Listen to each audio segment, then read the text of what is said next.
So I think you can see in the picture that is Shylock. Shylock is the main character of the play written by William Shakespeare, that is the Merchant of Venice. She comes in the long line of great heroines such as Rosalind, Beatrice, Viola, Imogen, Hermione, and of course the great Juliet. Main characters are Antonio, Bassanio, then Shylock. So you can call them as the major characters as well with Portia.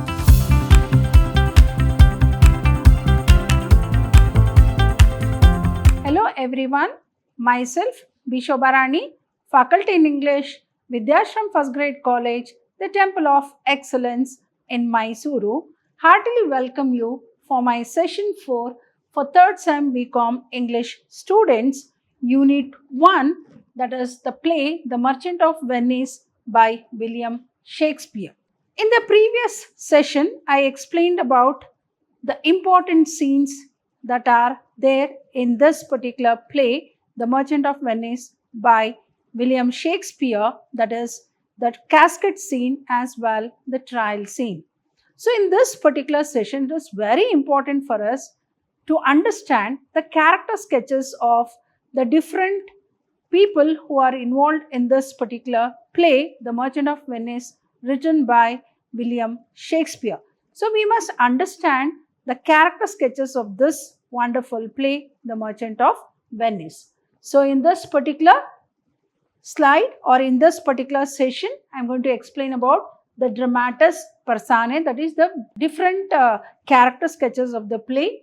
That is, then I will be going for individual character sketches. Then the major, where we can classify the characters into major characters and the minor characters, as well the other characters who are also there in this particular play. So let me move on to the first slide, that is dramatis personae, the Duke of Venice. Then we come across suitors to Portia, the Prince of Aragon, the Prince of Morocco. Who is Antonio, a merchant of Venice? Then Bassanio, his friend, as well a suitor likewise to Portia. So the suitors to Portia. Who are the suitors? The men who wanted to marry Portia, win her hand in marriage through the casket scene. I think you might have come across, I have explained the importance of that particular scene called casket scene, which is very important, where all the three, that is the Prince of Aragon, Prince of Morocco and Bassanio, try their luck in marrying Portia in selecting the right casket which contains the portrait or picture of Portia. Antonio, a merchant of Venice, Bassanio, his friend, so he is also one of the suitor, likewise to Portia. Then friends to Antonio and Bassanio are Salanio, Salarino, Graciano and Salario. So who are the friends to Antonio and Bassanio? Common friends for both Antonio and Bassanio. Common friends to Antonio and Bassanio, that is Salanio, Salarino, Graciano, then Salario. Lorenzo is in love with Jessica. Lorenzo also is a friend of Antonio and Bassanio. Shylock, a rich Jew. The Tubal, a Jew, his friend. So these, I think, the main characters are Antonio, Bassanio, then Shylock. So you can call them as the major characters as well with Portia. Then we have Launcelot Gobbo the clown, servant to Shylock. Old Gobbo, father to Launcelot. Leonardo, servant to Bassanio. Then who are the servants to Portia? That is Stefano, Balthasar. Portia, a rich heiress. She is a very rich heiress of Belmont. Nerissa, her waiting maid. Jessica, daughter to Shylock. Even she has a great role to play in this particular play, that is the Merchant of Venice. So we can call Portia also as a major character. Then Magnificos of Venice, officers of the court of justice, gaoler, servants to Portia and other attendants. Seen partly at Venice and partly at Belmont, the seat of Portia on the continent. Let me move on to the individual character sketches. I think you can see in the picture, that is Shylock. Shylock is the main character of the play written by William Shakespeare, that is the Merchant of Venice. Now let us understand his character. What is his role in this particular play called the Merchant of Venice. He is a Jewish moneylender in Venice and father of Jessica. So Shylock is a Jewish moneylender in Venice and a father of Jessica. Angered by his mistreatment at the hands of Venice Christians, particularly the merchant Antonio, Shylock schemes to get revenge by ruthlessly demanding a pound of Antonio's flesh as penalty for Antonio's defaulting on a loan. So Shylock was a Jewish moneylender in Venice and father of Jessica. He was angered. He did not like Antonio because Antonio was also a merchant in Venice who was lending money without interest. So that angered Shylock very much, and moreover he was a Christian, and particularly the merchant Shylock schemes to get revenge by ruthlessly. So Shylock wanted to take revenge on Antonio and he was waiting for that opportunity, and that opportunity came when Bassanio approached Shylock for a loan amount of 3,000 ducats on behalf of Antonio. So he thought, okay, this is the right time for me to take revenge on him. So he plans that if at all he does not repay the loan amount of 3,000 ducats within 3 months, then he had to give a pound of flesh from his body. So that was, he wanted to get rid of Antonio forever, and he made that plan. So that is about Shylock.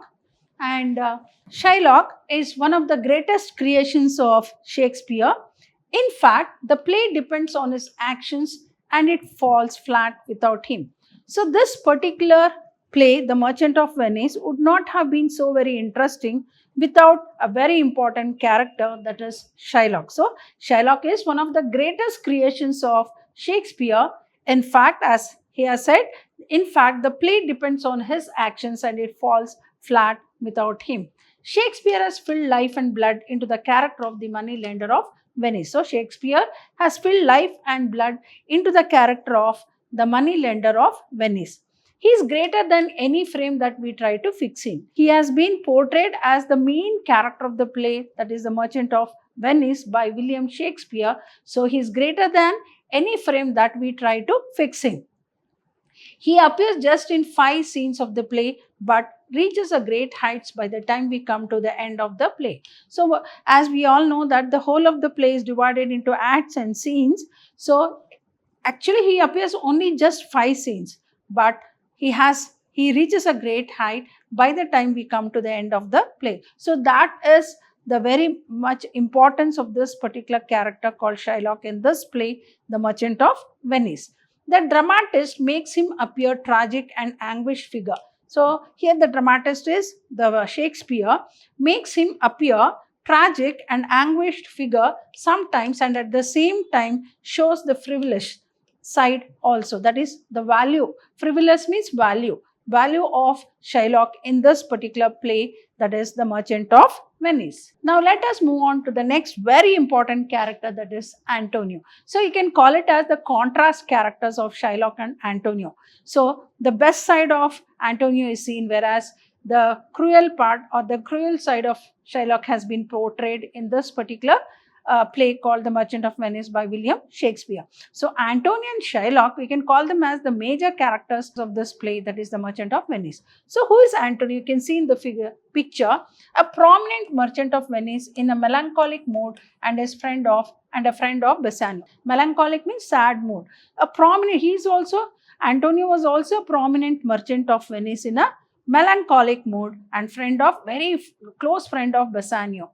The merchant, who loves for his friend Bassanio, prompts him to sign Shylock's contract and almost lose his life. So actually, Antonio likes Bassanio so much so that always he was lending money to Bassanio, and Bassanio was a prodigal son who used to waste money, but he approached Antonio for 3,000 ducats so that he can go and owe Portia in Belmont. So for that reason, but at that point of time, Antonio did not have money and he had invested all the money in his ships for the valuable goods that were on the sale in the ship. So he did not have money. So he wanted to help his dear friend Bassanio so that he may go to Belmont and try his love luck, that is in marrying Portia. So for that sake, he says, okay, fine, go to Venice and approach Shylock, who is also a moneylender, and take a loan of 3,000 ducats. So that was the very important climax of the play, where Antonio approaches Shylock on behalf of Bassanio and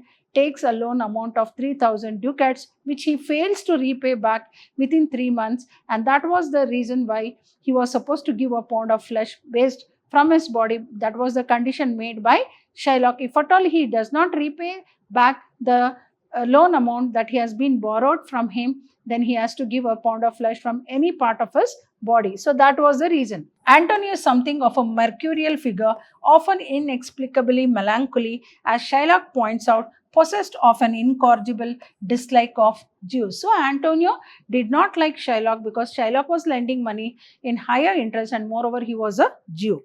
Shakespeare in his dramas always works through contrast. As I said, Antonio's character has been portrayed as a contrast character to Shylock. So Antonio, who is the merchant of Venice, can easily be contrasted with Shylock on the one hand and Bassanio on the other hand. Bassanio, he was not that worthy of having the friendship of Antonio, but yet Antonio loved Bassanio as his close friend and helped him in all his endeavors. But particularly at that point of time when Bassanio wanted to go to Belmont to try his lady luck, that is marrying Portia, he borrowed 3,000 ducats on behalf of Bassanio from Shylock, who was also a moneylender and was waiting for an opportunity to take revenge against Antonio, because Antonio was lending money to people without any interest, and moreover he was a Christian. Shylock was hating Christians. So in a sense, he is the accepted titular hero of the drama. So we can say he is the main hero of the drama and the central figure of the bond episode. What is that bond episode? Shylock makes a bond that if at all, if Antonio fails to repay back the loan amount of 3,000 ducats, then he had to give a pound of flesh from his body. That was the condition. So that was the bond. So Antonio agrees for that bond, thinking that, okay, fine, he will get back the money, because as his ships were sailing in the sea with valuable goods, so he thought he might get money and he may repay back the loan amount. But there is a twist in the story when all his ships are at loss and he is not able to repay back the loan amount of 3,000 ducats, where a situation arrives where he has to give a pound of flesh from his body to Shylock, and how he was saved by Portia is all about explained in this particular play, The Merchant of Venice. Antonio, a typical Christian merchant of Venice, is used by the dramatist to posit great many ideas. So, he has been portrayed as a very good man, kind man, very helpful, and a very good Christian. All that has been portrayed in this particular play, The Merchant of Venice by William Shakespeare. Before Shylock and his indomitable spirit, Antonio is a pygmy, is a very short man. Before the Jew's high expression of verbal identity, words of Antonio appear pale and stale. That means to say that when compared to Shylock, Antonio is very, very kind enough, very polite enough. So that is how he has been portrayed in this particular play, The Merchant of Venice by William Shakespeare. Moving on to Portia, again a very, very important character of the play, that is Portia. And she is the heroine of the play. And you can make out here that is Bassanio and Portia. So what is the character sketch of Portia in this particular play, The Merchant of Venice then? Portia is a wealthy heiress from Belmont. Portia's beauty is matched only by her intelligence. Portia is a very rich heiress from Belmont, and she is not only rich and beautiful but very, very intelligent. Bound by a clause in her father's will that forces her to marry whichever suitor chooses correctly among 3 cascades, Portia nonetheless longs to marry her true love, that is Bassanio. Actually, there is a will made by Portia's father that if at all any boy wants to marry Portia, then he has to select the correct casket which contains the picture of Portia. So she had no other option but to agree for her father's will, and that was the reason why. But actually she was not willing for that particular opportunity where the other princes were trying to marry her. She would be forced enough to marry somebody else, as she was in true love with Bassanio. So she did not like to marry anybody else other than Bassanio, but as far as her father's will is made, she has to agree for that particular groom who is going to select the correct casket which contains the portrait of Portia. Here you can make out the beautiful picture of Portia. Shakespeare's women characters always impress us in many ways than the other men character. Usually we come across that in Shakespeare's plays, women are highlighted. That means to say the women are portrayed much higher than the men characters. So Portia in The Merchant of Venice is one of such character. She comes in the long line of great heroines such as Rosalind, Beatrice, Viola, Imogen, Hermione, and of course the great Juliet. So she has been portrayed as one of the great heroines of the play among all the plays what Shakespeare has written. These characters have grown so popular that they have overshadowed the men in their drama. So the highlight of Shakespearean plays is that the women characters are highlighted than the men characters. So John Ruskin is right when he says Shakespeare has only heroines and no heroines. So John Ruskin has made a statement that Shakespeare has only heroines and no heroes. But actually it means to say that the saying of John Ruskin means that he highlights more of the women characters in his play than the men characters. But actually even the men characters also have a great role to play in the play what Shakespeare has written. Moving on to the next character, that is Bassanio. Here you can make out. So Bassanio is who? Antonio's close friend, suitor to Portia, later the husband of Portia. So Antonio's close friend is Bassanio, suitor to Portia, who was a man who wanted to marry Portia, and he had to try the luck of selecting the correct casket which contained the portrait or picture of Portia, later the husband of Portia. He was a gentleman of Venice and a kinsman and clear friend to Antonio.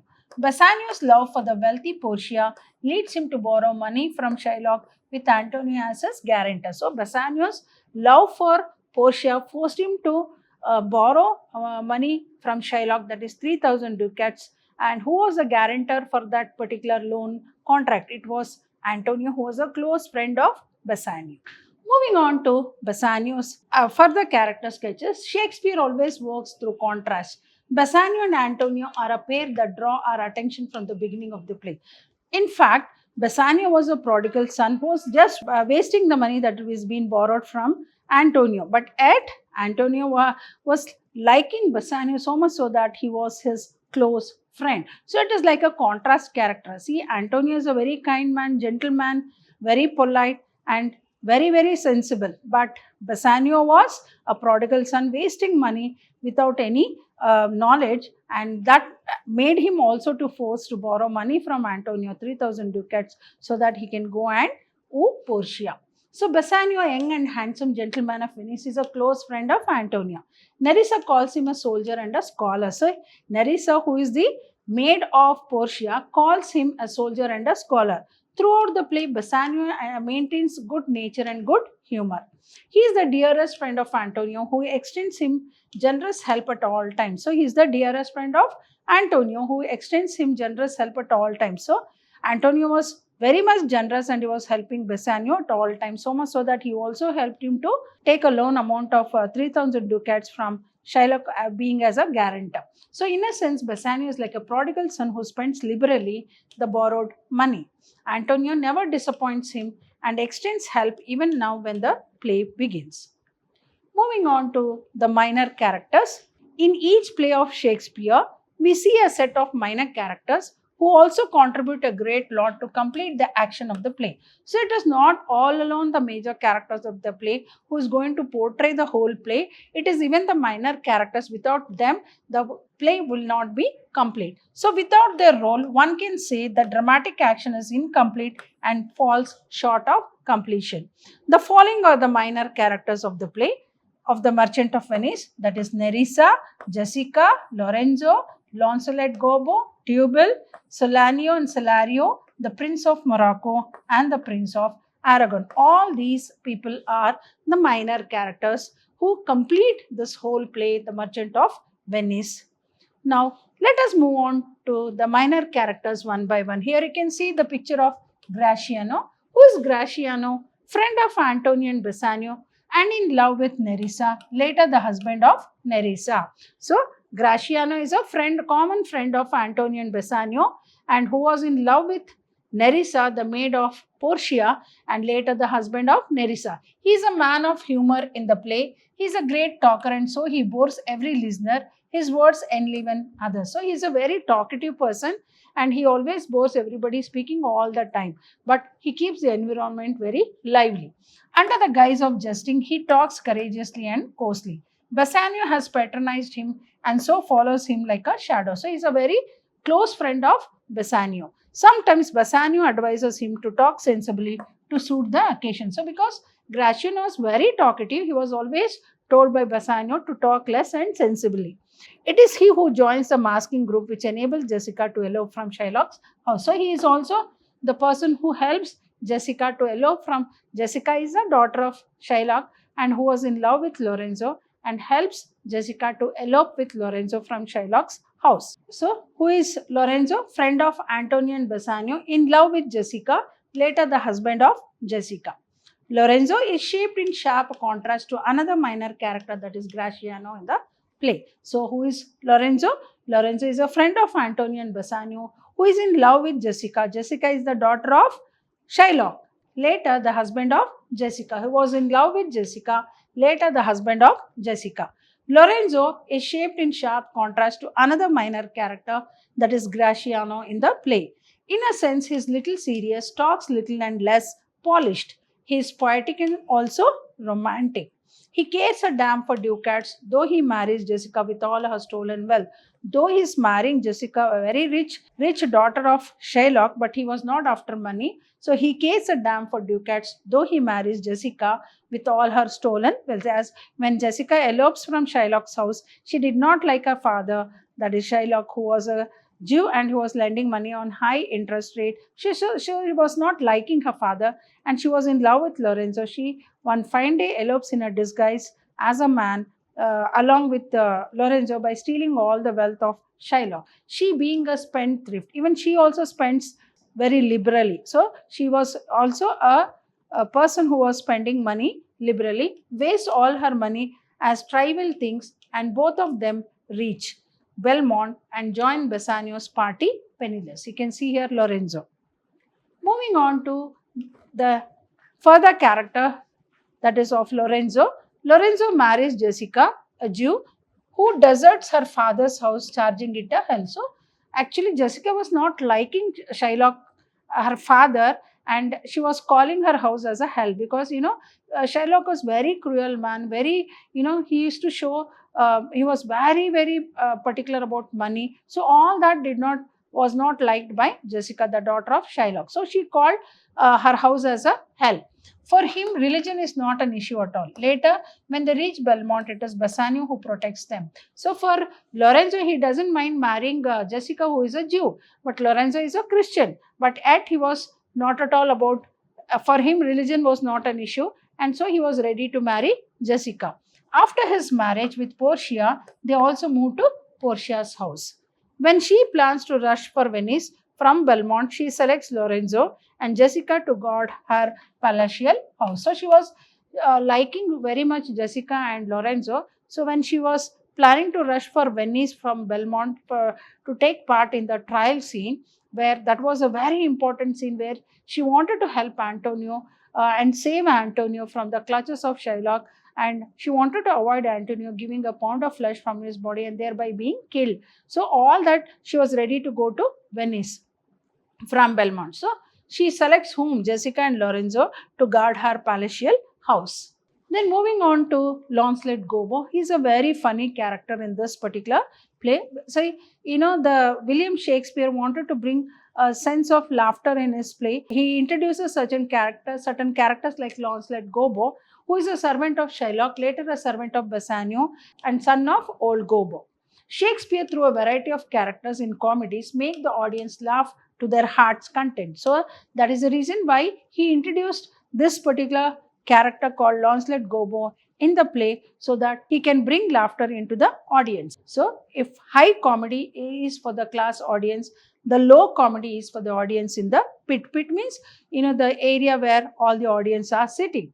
In The Merchant of Venice, it is Launcelot Gobbo, who was with his wit, tries to satisfy the groundlings, means all the people in the audience. In the beginning of the play, Launcelot is Shylock's servant. Moving on to the further character sketch of this particular person called Lancelot Gobbo. He is unhappy in every respect for the Jew. Ill-treats him for his weaknesses. Shylock was not liking Lancelot Gobbo because he was treating him very badly. Shylock charges him for eating too much, for not doing any work, and for sleeping during much of daytime. So why Shylock was not liking Lancelot Gobbo means because Shylock charges Lancelot Gobbo for eating too much, for not doing any work, and for sleeping during much of daytime. In addition to his laziness, he plays on words to generate double meanings. Such verbal slips generate laughter, and the audience excuse him for all his wrong usage. Moving on to Salanio and Salario. Here you can see the two very important friends of Antonio and Bassanio. Salanio and Salario, friends of Antonio and Bassanio. Salanio and Salario are the two flat characters who hover around Antonio and always. So they are the two friends who are always found together with Antonio. So they are two bodies and one mind. So they are so very close that they are always together and with Antonio and Bassanio. They make a living by moving around Antonio, praising him when he is happy and feeling sorry when he is melancholic. So when they're always flatterers. They used to be behind Antonio. They used to praise him when he is very happy, and when Antonio is very sad, they used to feel sorry for him. In fact, they talk too much, sensible or insensible, and that is their trait. Then they differ only in the spellings of their names. So Salanio and Salario, but they are like two bodies with one soul. In the first scene of the play, they try their best to extract a convincing answer from Antonio for his weirdness, but fail. Actually, as I said, in this whole play is divided into different acts and scenes. This whole play is being divided into different acts and scenes, where you will come across in Act 1, Scene 1, where Salario and Solanio will try to find out why Antonio is sad and what is the reason for his sadness. All that when I start explaining about a particular act and scene, then you will get to know. They move out when Bassanio takes over the scene. Their true nature in Antonio's service. Moving on to a Tubal. So you can see in the picture Tubal, a Jew, a friend of Shylock. In the Christian world of Venice, Tubal has no place because even he is a Jew, a friend of Shylock. He appears as an assistant of Shylock and hence bears the burden of the religious hatred here. So because he was also a friend of Shylock, even he being a Jew, he was also disliked by many Christians. So he had to bear the hatredness of the Christians, just like how Shylock was not liked by the Christians in Venice. So entire society of Venice keeps him at a distance, just like how people in Venice kept Shylock at distance, being a Jew as well, lending money on high interest. In a similar way, even Tubal was kept at distance by the Venetian Christians because he was also a Jew and a friend of Shylock. Tubal works for Shylock and also silently bears all his ill treatment. Even he was just like Lancelot Gobbo, even Tubal was also treated badly by Shylock. Whether he provides him good food, clothes and shelter or not, he continues to live and work for him. Though he was ill-treated by Shylock, but Tubal always remains loyal to Shylock. Others may not provide him any job because he was not getting any other job, because he was not liked by the Venetian Christians, because he was a Jew as well, a friend of Shylock. So he was not able to, so he did not get any job. It is through him Shylock gets the information of the outside world. So he was like an informer to Shylock, and he used to give all the information to Shylock about what's happening outside the world. Outside means like what's happening around him. Shylock jokingly calls him a wealthy Hebrew of my tribe. Again, Shylock uses him as a security guard in the house to restrict the movements of Jessica. See, he was using Tubal as what? As a guard. He wanted to guard his daughter Jessica in the house, so that, and also to gather information about the movements of Jessica. However, when he was on another job, she leaves the house of Shylock with all the gold and jewels. But though Tubal was having an eye on Jessica's movements, but one fine day when he was out of the house on some job, on that particular day, Jessica elopes with Lorenzo with all the wealth of Shylock. Next comes the Prince of Morocco. Here you can see the Prince of Morocco. He is a suitor to Portia. As I said in the beginning, Portia's father had made a will that according to the will, the groom who wants to marry Portia, he wanted his daughter to marry a right person, a person who loves Portia and not her wealth, and one who takes care of her daughter properly. So for that purpose, Portia's father had made a will, and had made a will in that it was written that there are three caskets, and in one of the three caskets, like as I've already explained in the casket scene, that one is gold casket, the other one is silver casket, the other one is the lead casket. So in one of the caskets, Portia's picture is kept, and whoever comes as a suitor to Portia, whoever selects the right casket containing the picture of Portia will marry Portia. That was the will made by Portia's father. So one of the suitor for Portia who wanted to try his luck marrying Portia was the Prince of Morocco. He appears in two scenes of the play and exhibits much of his conceited nature. He's a very, like cunning fellow. He gives a detailed picture of himself, his place, his color, and his scholarship. In fact, we begin to wonder at his scholarship in classical mythology. To cover up all his weaknesses, he projects himself as a self-confident royal figure.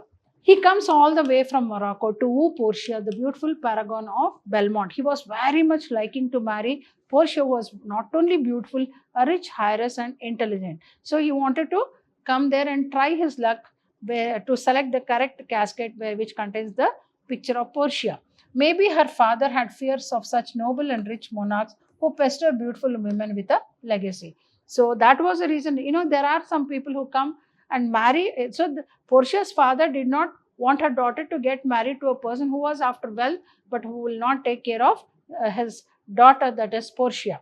That might be the reason for his invention of the casket. Maybe for that reason. So the one who is really true, who has true love for Portia, will definitely find the right casket containing the picture of Portia, and that person will be the right person to marry Portia. So that was the mindset of the Portia's father, and that is the reason why he made the will. The prince offers his full-throated appreciation of the beauty of Portia. He always praises the beauty of Portia, and he says she is one of the beautiful. Next comes the Prince of Aragon, another suitor to Portia. Shakespeare very deftly offers contrast. You can see in the picture, see how his looks are.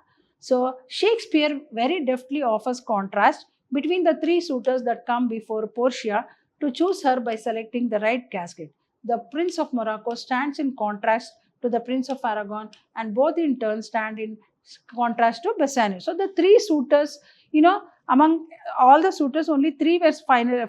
The three were finally selected. That was one was Prince of Morocco, the other one was Prince of Aragon, and the third one was Bassanio. So all three were the suitors to Portia who wanted to try their luck by selecting the correct casket.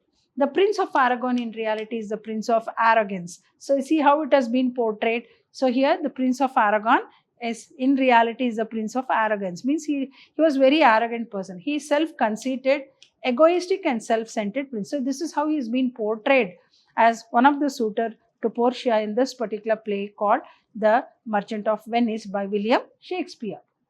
He appears proud and rude, shrewd and calculative, bold and barren. See, this is how his character has been portrayed. He appears what? Proud. He appears proud and rude, shrewd and calculative, bold and barren. He falters by an excessive obsession with his royal lineage, power and pelf. He gloats in his glory and so blind to the harsh realities of life. So he's always like, he thinks he's very great. He has no true love for Portia and also no respect for her beauty, intelligence and dynamism. So he was actually not appreciating the beauty of Portia nor her intelligence.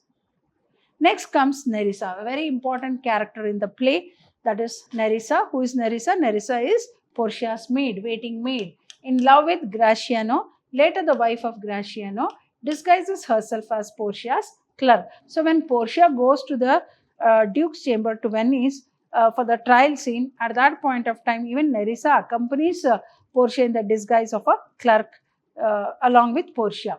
So she draws her attention as a talkative, intelligent and witty housemaid of Portia. So how is she portrayed in this particular play called The Merchant of Venice by William Shakespeare? Nerissa draws all the attention as she is very talkative, intelligent and witty, very clever housemaid of Portia. She has a fine sense of humor also. She behaves as if she is more than a handmaid of Portia and almost like a friend. So she was so much so close to Portia that she feels she is the very important person to Portia.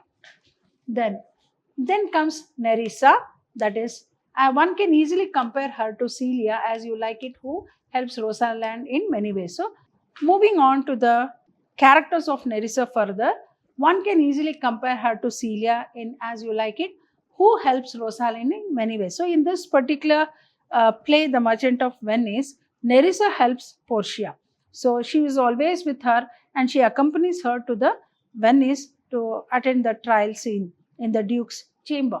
So, in fact, Nerissa fills the gaps in Portia's character and makes her shine more bright. She is indispensable to Portia as Gratiano is indispensable to Bassanio. So, she is one of the very close friend of Portia, so much so that she is indispensable to Portia, just like how Gratiano is indispensable to Bassanio.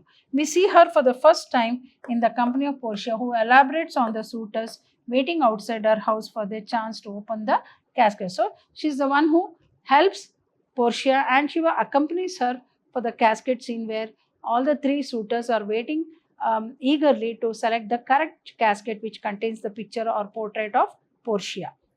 Moving on to Jessica, again a very important character of the play, that is daughter of Shylock, later the wife of Lorenzo.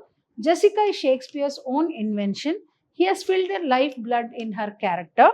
With all her positive and negative features, she remains a lovable character. So, she remains as a very lovable character in this particular play, The Merchant of Venice. Although she is Shylock's daughter, she hates life in her father's house and elopes with the young. Though she is a very rich daughter of Shylock, a rich merchant in Venice, yet she hates Shylock for his behavior and being a person who lends money on high interest and being very cruel man, ill-treating the Christians. So she did not like Shylock's behavior, though she was living in his house, and she elopes with the young Lorenzo. Christian gentleman, that is Lorenzo.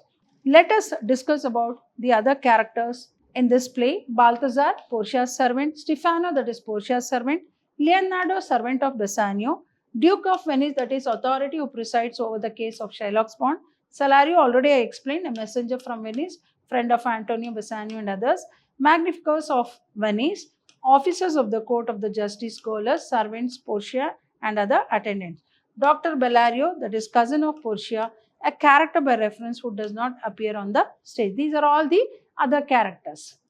Hope you all have understood the different character sketches what I have explained in this particular session, who are the very important characters of the play, The Merchant of Venice. So, all these characters put together make this wonderful play more interesting and lovable, and that is how all the characters have been portrayed in this particular play, The Merchant of Venice by William Shakespeare. So, in the coming session, I am going to start with the different acts and scenes. So, in the coming session, I will be explaining about Act 1, Scene 1, which takes place in Venice, a street where enter Antonio, Salarino and Salanio, and I will be explaining the summary of the Act 1 and Scene 1. Hope you all have understood in this particular session the description of the different character sketches which have been portrayed in this particular play, The Merchant of Venice by William Shakespeare. Maybe they are the major characters or the minor character put together. They are the ones who make this play a wonderful play by William Shakespeare. Thank you.